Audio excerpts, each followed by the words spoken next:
Автобус медленно ехал по загородной дороге неподалеку от небольшого городка в Северленде. Полуденное солнце лениво скользило по пыльным окнам, а внутри царила тишина, только двигатель гудел в унисон с редким скрипом подвески. Пассажиры сидели молча.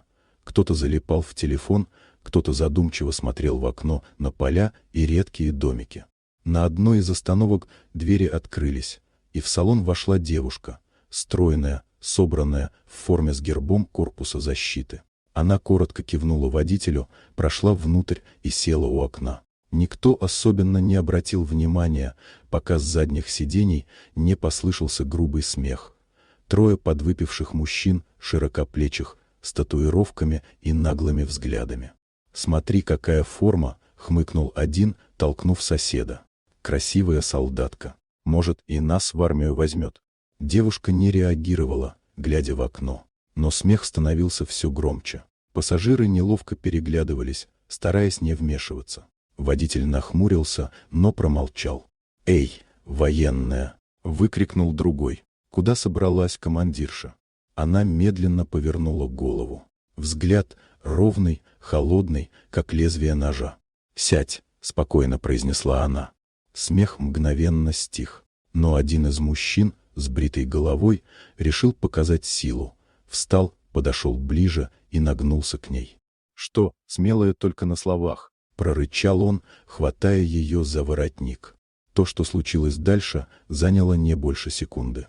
Девушка резко перехватила его руку, вывернула сустав и толкнула вниз. Послышался хруст, и громила осел на колени с криком. «Предупреждала», — спокойно сказала она. Двое других вскочили, но застыли, встретившись с ее взглядом. В нем не было ни страха, ни злости, только холодная уверенность человека, который привык действовать быстро.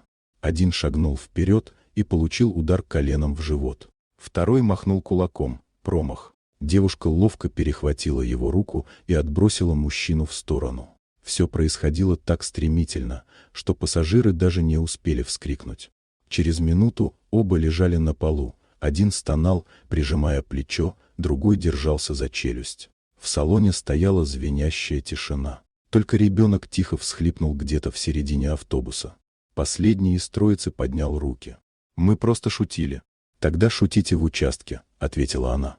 Автобус остановился. Снаружи замелькали синие огни, подъехала полиция. Двери открылись, и офицеры быстро оценили картину.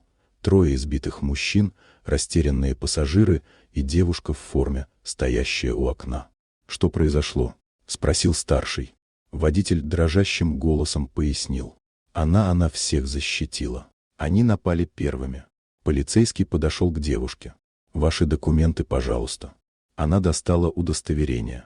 Офицер взглянул и удивленно поднял брови. «Капитан Эванс? Спецподразделение?» «Да, в отпуске», — коротко ответила она. Полицейские отвели задержанных, а пассажиры долго не могли прийти в себя. Старушка, сидевшая рядом, взяла девушку за руку. «Спасибо, доченька. Бог тебя храни». Та едва заметно улыбнулась. Просто сделала то, что должна. Через пару остановок она вышла. Ветер трепал ее волосы, солнце мягко освещало дорогу. Люди в автобусе еще долго смотрели ей вслед, понимая, сила бывает тихой, и настоящая храбрость не кричит.